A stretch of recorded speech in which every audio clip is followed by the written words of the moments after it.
Hi guys, well I have got the XV1000 Midnight Special motor back into the bike and did fire her up, but she was a bit spluttery, so I've pulled the carbies out, which I'm slowly getting better at because they're not the easiest carbies to get off a bike. But I've got them on the bench, so let's go and have a look at what we can see inside the carbies. Okay, we've got the carbies on the bench here, so I'll just take these float bowls off. I'm going to have a bow peek inside. This is the front carbie, this is the rear carbie. So I've already had these carbies stripped apart and cleaned, and I noticed the jets. I had a look at the jets, and the jets are 128 on the rear and a 128 on the front. The manual calls for a 132 on the front and a 124 on the rear for an XV1000 1983. So there's two 128s in. So I have ordered a 124 and a 132. I'm still waiting on them to come. But reading a little bit more about these carbies, also one guy gave a good tip of these pilot valves. Now these pilot valves here, this is the pilot valve, this is the main valve. This pilot valve can't be removed. So I had it in the ultrasonic, but I did check the front one, and this is the best way to check them, I reckon. This is a guitar string. It's off one of my guitars. I think it's the B string, and it's 0.4 of a millimeter. And yeah, don't go any bigger than that. You don't want to widen that hole up. But this pilot valve was definitely blocked. I had carby cleaner in there, and the carby cleaner was staying in there. So I worked the string through it, worked the guitar string through it, and I could feel it go through, and I just worked it around and really cleaned that pilot jet up, and then just blew it out with air and give it a blast of air. Got a little hose on here. I just blew it out. So I can't do any more than this. Float levels are okay. I got the main jets on order, and the pilot jets have been cleaned out. So I'm going to put these back in the bike and see how far I can go with them. Okay, the float bowls covers are now back on. Now I'm going to set the mixer screw to 2 turns out. So I've seated it lightly, so a half, a full, 1.5, 2, and the same on the rear carby. Screw it in to adjust seats, and then back it out. Half, 1, 1.5, 2. Okay, let's get the carbies back in. I'll show you my method of getting the carbies in. I put a bolt in the rear cylinder carburetor inlet up the top here for the manifold with the slot in it. So that goes in there like that. Leave that out for now, just leave it a little bit loose. And one in the front cylinder as well, so that manifold can slide in. Do it up, not quite as much, just a little bit of a gap there,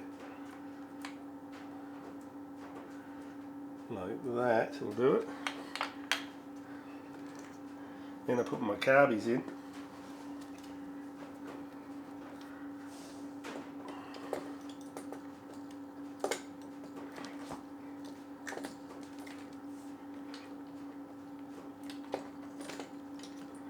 Get my carbies in place.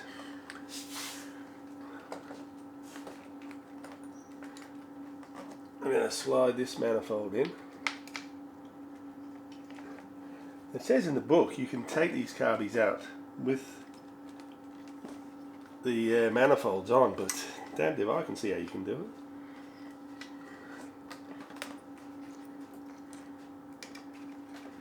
The next thing is to get that manifold in there and just slide that manifold into that bolt.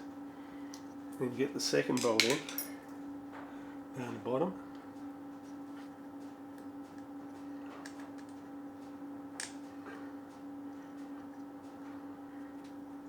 So they're in. That bolt's nearly done up.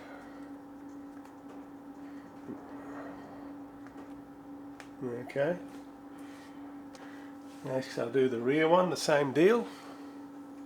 Now I've got the back manifold tightened up, and the carburetor is in the rear manifold, and I'm just tightening the front one up now. It pays not to put the carby into the manifold just yet, because it gives you a little bit more room in tightening up these bolts.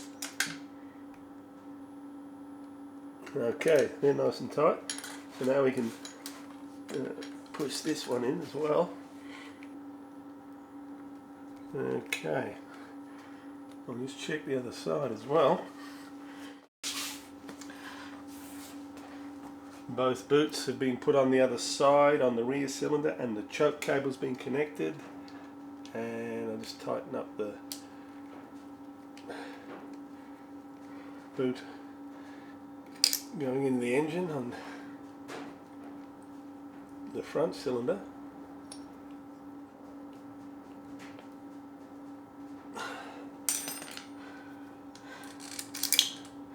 Connect the throttle cable.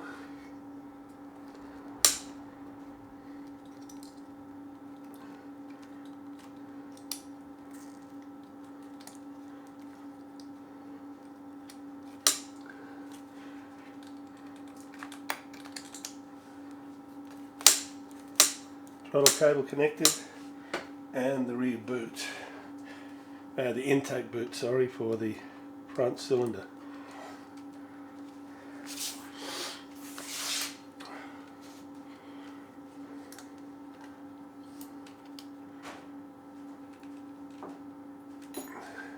Okay, that's the boot on. A little bit of stuffing around there. That is on nice now. Tighten them up.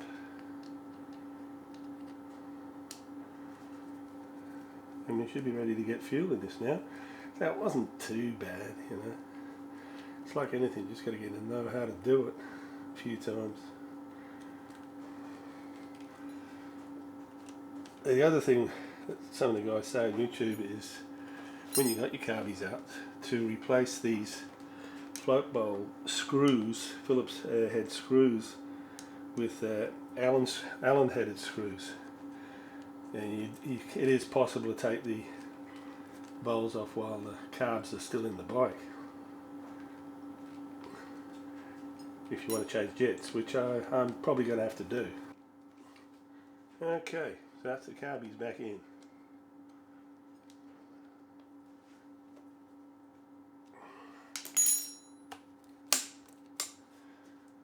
Let's get some fuel in and see how we go. This hose goes on here, but I'm going to put a back hose on there to check synchronization. Well guys, we've got the carbies back in the bike. I've just started it and it's running heaps better now that I think that pilot jet on the rear cylinder was blocked, and I couldn't clean it with the ultrasonic. But the old guitar string is a way to go. It cleaned it out really nice.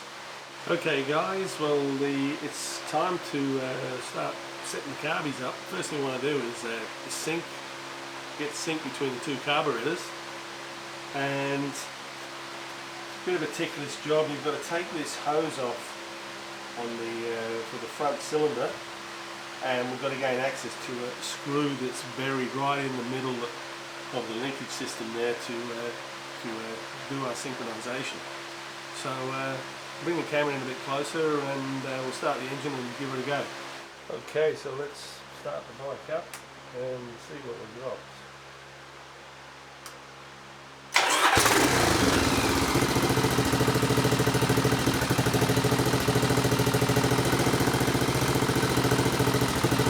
Okay, the gauges are just a little bit out here. I'll bring the lift up.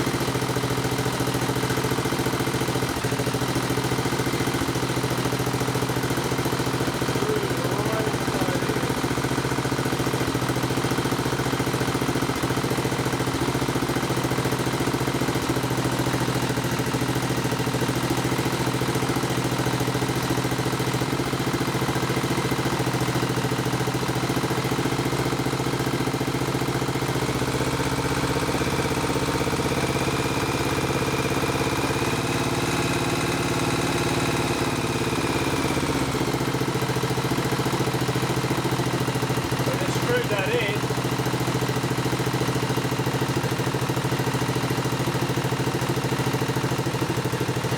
That's not bad there now. Quite happy with that. The screw is right inside.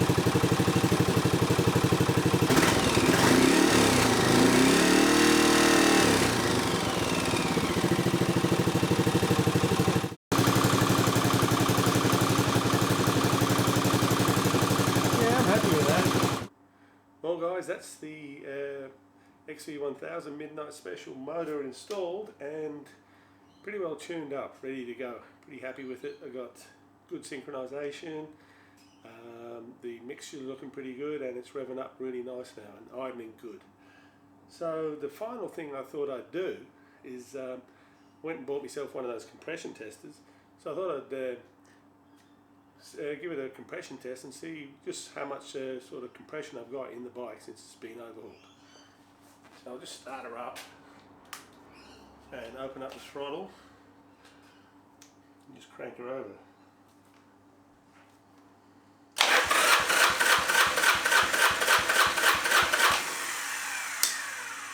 Alright, let's have a look at that. And I've got 160 psi. So looking at the rear cylinder, I've got 160 psi. So let's check the front cylinder out, see what sort of reading we've got on that one. Okay, we'll crank her over and see what the front cylinder looks like.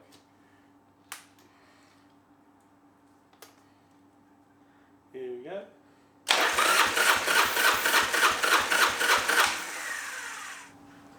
And looking at the front cylinder, we've got 160 psi, so 160 psi on the front and 160 psi on the rear. So really happy about that. Well, looking at the spec sheet for the XV1000 and the cylinder compression at sea level, the standard reading is 156 psi, maximum is 171 psi, and minimum is 128. So I'm at 160, so I'm slap bang in the middle of the standard and the maximum value, and the maximum difference between the cylinders is 14 psi, and I got smack on 160 on both cylinders, so really happy about that. Yeah, we're just waiting for the to get the front end done and get the tank and side covers painted and get this baby back on the road.